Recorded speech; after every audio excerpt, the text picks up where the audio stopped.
So hey guys, welcome back in Python for data science course. और इसके अंदर हम पहले देख चुके हैं कई सारी चीज़ें, जिसके अंदर हमने पाइथन के बेसिक्स देख लिए हैं। हमने इफ एल्स स्टेटमेंट, लूप्स की condition, while loop, for loop, इनके अंदर भी हमने nested if else, nested loops, ये सारी चीज़ हम पढ़ चुके हैं। आज के वीडियो में हम पढ़ने वाले हैं बेसिकली फंक्शंस को। तो फंक्शन से हम स्टार्ट करते हैं। देखो स्क्रीन पर आपको यहाँ पर नजर आ रहा होगा, हम फंक्शन स्टार्ट करने वाले हैं। तो पहला फंक्शन मैं आपको यहाँ पर दिखाता हूँ, ठीक है।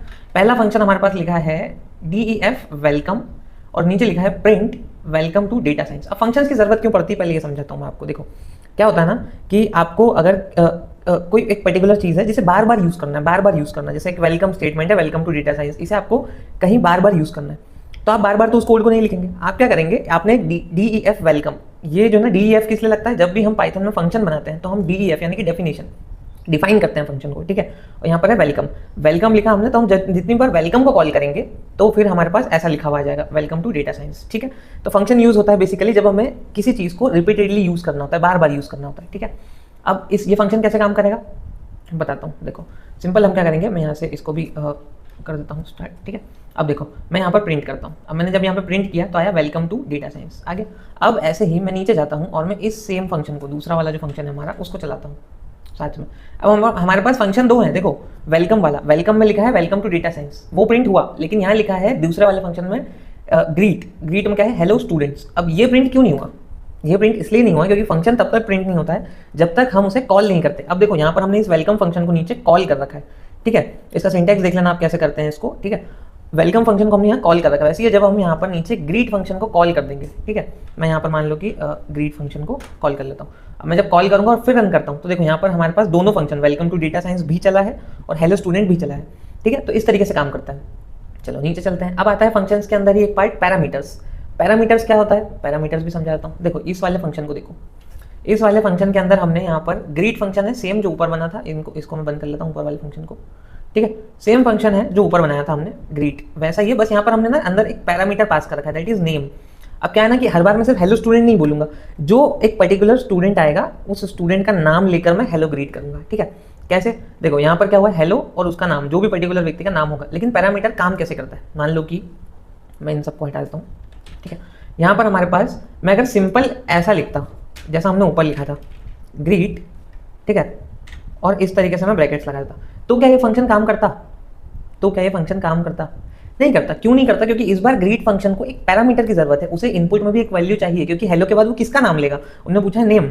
तो हम यहाँ पर क्या कर रहे हैं, इसको हटाता हूँ मैं, नीचे मैंने यहाँ पर आपको 3 बार इसको कॉल करके दिखाया है। देखो एक बार मैंने ग्रीट फंक्शन के अंदर मेरा नाम दिया है, दैट इज उदल, एक बार मैंने बोला है राहुल, और एक बार मैंने बोला है अंकित। ये तीनों बार चलेगा और तीनों बार अलग नाम कॉल करेगा। ये देखो 3 बार चला, हेलो उदल, हेलो राहुल और हेलो अंकित, ठीक है। क्या हुआ यहाँ पर, यहाँ हमने हेलो के बाद इस नेम को, जो पैरामीटर लिया है हमने, उसको भी प्रिंट किया है, और यहाँ पर हमने पैरामीटर में नाम पास करना है हमको, जो भी यहाँ। अब यहाँ पर मल्टीपल भी हो सकता है, नाम के साथ यहाँ पर क्या हो सकता था, एक पैरामीटर और ऐड कर देते, मान लो हम एज, ठीक है। तो यहाँ पर हमें क्या होगा, नेम, और उसके साथ हम प्रिंट कर सकते थे एज, ठीक है। अब यहाँ पर हमें पैरामीटर में भी, जब हमने 2 पैरामीटर दिए हैं तो हमको यहाँ पर वैल्यू भी 2 ही पास करनी पड़ेगी जब हम कॉल करेंगे। तो यहाँ पर एज मान लो कि मैं 21 दे देता हूँ, ठीक है। देखो यहाँ पर लिखा हुआ आ गया, यहाँ पर भी मैं 20 दे देता हूँ, और इस जगह पर भी मैं दे देता हूँ कुछ और एज, दैट इज 19 दे देता हूँ। अब जब आप इसको प्रिंट करोगे तो यहाँ पर आपके पास hello Udal 21, hello Rahul 20, hello Ankit 19, ठीक है, एज के साथ आया। जब हम 2 पैरामीटर लिए तो हमें दोनों पैरामीटर पास करने होंगे, जो हम वैल्यू देते हैं उसे हम आर्ग्यूमेंट्स कहते हैं, तो वो आर्ग्यूमेंट्स में पास करने होंगे, ठीक है।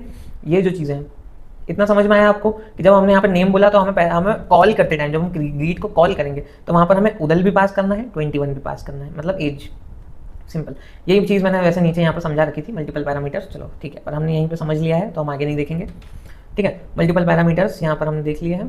उसके बाद हम आते हैं रिटर्न स्टेटमेंट। अब रिटर्न स्टेटमेंट क्या होती है, देखो सिंपल मैं आपको बताऊँ, फंक्शंस के अंदर हम वैल्यूज़ रिटर्न करते हैं, कभी कभी हम हर बार प्रिंट नहीं कराते, हम क्या करते हैं, प्रिंट फंक्शन के बाहर करते हैं पर वैल्यूज़ रिटर्न करते हैं। जैसे कि इस वाले फंक्शन में देखो, इस वाले फंक्शन में क्या हुआ है, यहाँ पर हमने एक वैल्यू ली है, दैट इज ऐड करना है हमको 2 नंबर्स को, ए और बी, हम 2 नंबर लेंगे पैरामीटर के अंदर, ठीक है, और उन्हें हम क्या करेंगे, रिटर्न करेंगे a + b करके, ठीक है। अब मैंने यहाँ पर फंक्शन को कॉल किया, देखो मैं थोड़ा गैप दे देता हूँ, यहाँ पर जो रिजल्ट लिखा है ये है फंक्शन का, फंक्शन कॉल कहाँ हुआ है, ऐड नाम है फंक्शन का, ठीक है। और फंक्शन के अंदर हमने वैल्यू दी है 10 और 20, और जो भी इसका जो रिटर्न वैल्यू आएगी उसको हमने एक वेरिएबल में स्टोर किया। जब भी कोई रिटर्न वैल्यू आती है या तो हम उसे स्टोर कर लेंगे, देखो यहाँ पर मैं आपको बताता हूँ, या हमने इसको अभी रिजल्ट में स्टोर कर लिया, अब मैं इसको प्रिंट करता हूँ, ठीक है। फंक्शन ने क्या करा, a + b यानी कि 10 और 20 जो 2 वैल्यू हमने दी उसको ऐड करके 30 दिया, उस 30 को हमने रिजल्ट के अंदर स्टोर किया और उस रिजल्ट को हमने प्रिंट करा लिया। लेकिन मान लो कि हमें एक वेरिएबल नहीं बनाना होता, हमें रिजल्ट बनाना ही नहीं है, तो हम क्या कर सकते थे, हम सिंपली इसको यहाँ से हटाते और यहाँ हम लिख लेते प्रिंट, ठीक है, और यहाँ पे हम डायरेक्टली प्रिंट फंक्शन, प्रिंट के अंदर यहाँ पर ऐड फंक्शन को डाल देते हैं। तो जो भी वैल्यू ये रिटर्न करके देता हमको वो यहाँ पे प्रिंट हो जाती 30। हम इसे वेरिएबल में भी स्टोर कर सकते हैं और हमारा मन नहीं है स्टोर करने का तो हम डायरेक्टली वैल्यू को जो रिटर्न आ रही है उसे प्रिंट भी करा सकते हैं। ठीक है, समझ आया इतना कैसे काम करता है रिटर्न फंक्शन। आगे चलता है, आगे हमारे पास है इंपोर्ट फंक्शन। इंपोर्ट्स बहुत ज़्यादा इंपॉर्टेंट चीज़ है इसके अंदर। इंपोर्ट से हम क्या करते हैं, हम क्योंकि डेटा साइंस के लिए पढ़ रहे हैं और डेटा साइंस के अंदर इंपोर्ट सबसे ज़्यादा ज़रूरी चीज़ है। समझाता हूँ कैसे। मान लो कि इस पर्टिकुलर चीज़ को देखना, आप सिर्फ इसको, मैंने बोला इंपोर्ट मैथ। मैथ का मतलब है कि एक मॉड्यूल होता है मैथ का जिसके अंदर हमारे पास कई फंक्शंस होते हैं, इनबिल्ट फंक्शन होते हैं। तो हमने क्या करा, मैथ को यहाँ पर इंपोर्ट कर लिया। फिर हमने एक लाइन लिखी print math dot square root. ठीक है, मैथ का एक फंक्शन है, कौन सा फंक्शन है, स्क्वायर रूट, और उसके अंदर ब्रैकेट में हमने पास किया 25। ये क्या करके देगा आपको, 25 का स्क्वायर रूट निकाल के देगा। क्या होता है स्क्वायर रूट 25 का, दैट इज 5। दिख रहा है आपको, सिंपल। ठीक है, एक और चीज़ दिखाता हूँ मैं आपको, सेम चीज़ यहाँ पे हम करते हैं इस वाले को। ठीक है, यहाँ पर ये निकाल के देगा 5 का फैक्टोरियल, मैथ डॉट फैक्टोरियल 5। ठीक है, यहाँ पर हमारे पास फैक्टोरियल आ जाएगा 120। यहाँ पर आया 5 जो कि हमारा स्क्वायर रूट था और 120 आया जो कि फैक्टोरियल था। ठीक है, वैसे ही अब यहाँ पर हमारे पास इंपोर्ट हो गया। इंपोर्ट के अलावा हमारे पास एक और वो देख लेते हैं हम, मॉड्यूल। ऐसे कई सारे मॉड्यूल्स हैं, हम आने वाले डेटा साइंस के कोर्स में हम आगे चलते हुए बहुत सारे मॉड्यूल्स देखने वाले हैं। अभी सिर्फ मैं एग्जांपल के लिए बता रहा हूँ कि कैसे पाइथन में मॉड्यूल्स काम करते हैं। ठीक है, तो यहाँ पर मैंने इसको ओपन कर लिया है। ठीक है, अब क्या हुआ यहाँ पर देखो, मैंने यहाँ पर प्रिंट किया है रैंडम। अब ये रैंडम नाम का मॉड्यूल है और ये किस तरीके से काम करता है, रैंडम डॉट रैंडम इंटीजर 1 से लेकर 10 तक। अभी 1 से लेकर 10 तक में से कोई भी एक पर्टिकुलर इंटीजर रैंडमली हमें प्रिंट करके देगा। देखो मैंने यहाँ पर प्रिंट किया, क्या आया 4।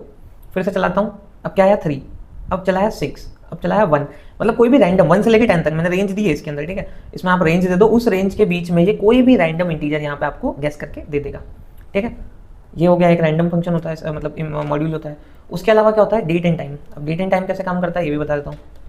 देखो डेट एंड टाइम के लिए मैंने यहाँ पर एक लाइन लिखी है, एक टुडे नाम के मैंने वेरिएबल के अंदर टुडे नाम का एक वेरिएबल बनाया है। आप, मैंने बताया ना, वेरिएबल या तो बना लो, उसमें चीज़ों को स्टोर कर लो। ये फंक्शन यहाँ से डेट एंड टाइम रिटर्न करेगा। देखो डेट टाइम डॉट नाउ, अभी जो करेक्ट जो टाइम हो रहा है मैं यहाँ दिखाता हूँ आपको। देखो 16:21 हो रहा है, मतलब 4:21 हो रहे हैं, 16:21। ठीक है, मैंने इसे टुडे नाम के वेरिएबल में स्टोर कर लिया। आप चाहो तो करो, नहीं तो आप डायरेक्टली प्रिंट भी कर सकते हो। ठीक है, तो यहाँ पर मैंने इसको टुडे नाम के वेरिएबल में स्टोर किया है और मैं इसको जब प्रिंट करूँगा तो यहाँ पर अभी देखो 16:21 और 39 सेकंड हो रहे हैं। ठीक है, समझ आया। और डेट क्या है आज की, 30 जून 2026। ये 30 जून को जो लेक्चर रिकॉर्ड हो रहा है। ठीक है, तो ये आपको जो भी हमारा इंपोर्ट डेट एंड टाइम जो होता है वो क्या करता है, इंपोर्ट करके देता है आपको वैल्यूज़। मतलब कि नए नए मॉड्यूल्स इंपोर्ट करके देता है जो कि आप यूज़ कर सकते हो, जिसमें से हमने मैथ देखा, रैंडम देखा, डेट एंड टाइम देखा। तो इस तरीके के मॉड्यूल्स आप देख सकते हो। ठीक है, अब हमने अभी तक क्या देख लिया है, क्या क्या देख लिया है वो मैं आपको बता देता हूँ। स्टार्टिंग से ये वाला लेक्चर हमारा यहीं एंड होगा। हमने अभी तक जितने भी लेक्चर पढ़े हैं उसके अंदर हमने क्या क्या देखा, हमने वेरिएबल्स पढ़ लिए हैं। ठीक है, डेटा टाइप्स पढ़ लिए हैं, ऑपरेटर्स भी पढ़ लिए हैं हमने। ठीक है, कंडीशंस भी पढ़ लिए हैं हमने। कंडीशंस के बाद हमने लूप्स पढ़ लिए हैं। ठीक है, फंक्शंस भी पढ़ लिए आज हमने, और मॉड्यूल्स भी पढ़ लिए हमने डिफरेंट। और भी मॉड्यूल्स होते हैं, कई सारे मॉड्यूल होंगे इसके अंदर, वो सारी चीज़ें हम आने वाले लेक्चर्स में देखने वाले हैं, क्योंकि डेटा साइंस पूरा पढ़ेंगे हम इस कोर्स के अंदर। ठीक है, तो तब तक के लिए आप चैनल को सब्सक्राइब कर लो और लाइक कर देना, शेयर करना अपने दोस्तों के साथ जितना ज़्यादा हो सके। तब तक के लिए सी या, बाय बाय।